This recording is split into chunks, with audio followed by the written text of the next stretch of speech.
Paulo é uma cidade muito separada, muito desigual, que a gente se mistura menos do que deveria. De um lado você tem os governantes e os políticos se encastelando, você tem uma sociedade civil tentando abrir e acabar com essas fronteiras. A gente tem um modus operandi do governo de excluir a participação. Só que não, a gente precisa fazer todo mundo junto. Você começa a entender, tá, tem muita coisa ruim acontecendo. Ao mesmo tempo você começa a entender e olhar a quantidade de gente que está se mexendo para poder solucionar esses problemas. A minha ação ela quer que as pessoas participem mais das decisões políticas da cidade.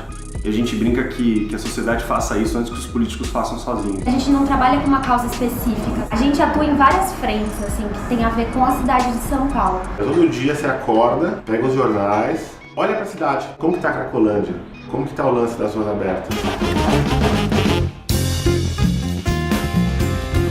Quando a gente começou a planejar o lançamento da Minha Sampa em maio de 2014, que a gente buscava uma mudança concreta, uma mudança real na maneira como as pessoas vivem a cidade no seu dia a dia. A gente chamou outras organizações, outros ativistas, outros coletivos e criou a muitas mãos uma série de táticas para pressionar a Prefeitura de São Paulo a criar uma política que tornasse a Avenida Paulista um espaço de convivência.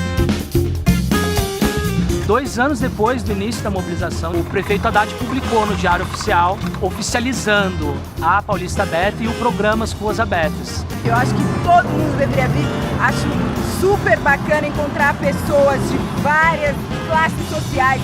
Eu achei que foi um projeto muito valioso para a cidade.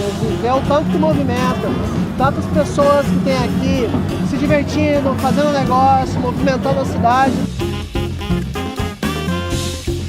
Trabalha muito numa lógica de rede, de parceria, para que a gente tenha um impulso da cidade, mas também que a gente trabalhe com eles na produção de mudança. Tem todo um exercício mesmo de tradução que a Minha Sampa ajuda a fazer. Tipo, quais são os caminhos possíveis e quais são os recursos tecnológicos que eu posso entregar para facilitar os acessos desses movimentos.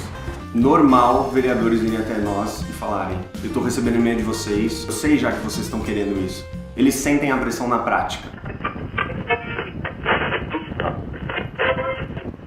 Em janeiro desse ano, a gente recebeu a notícia de que a gestão Dória havia mudado um decreto sobre zeladoria urbana e que isso afeta muito a população em situação de rua. Sempre quando passava isso, eles só davam uma olhada e deixavam sempre os nossos pertences e ia embora, né? E agora tá levando tudo. E a gente sabe que essa gestão se preocupa muito com a própria imagem. Então a gente criou um mini-doc contando direito essa história. O caso do Samir, por exemplo, não é um caso isolado. É a assinatura do prefeito ali no decreto que permite. Foram 3,5 milhões de pessoas que viram aquilo. E a partir daquele vídeo, não só emitiram uma portaria regulamentando aquilo e proibindo a retirada dos pertences, como a pauta de pessoas em situação de rua virou uma prioridade na cidade de São Paulo. As pessoas elas não têm a dimensão da importância da política municipal, da importância de você se envolver com a sua cidade, porque é o lugar onde você existe, no fim das contas.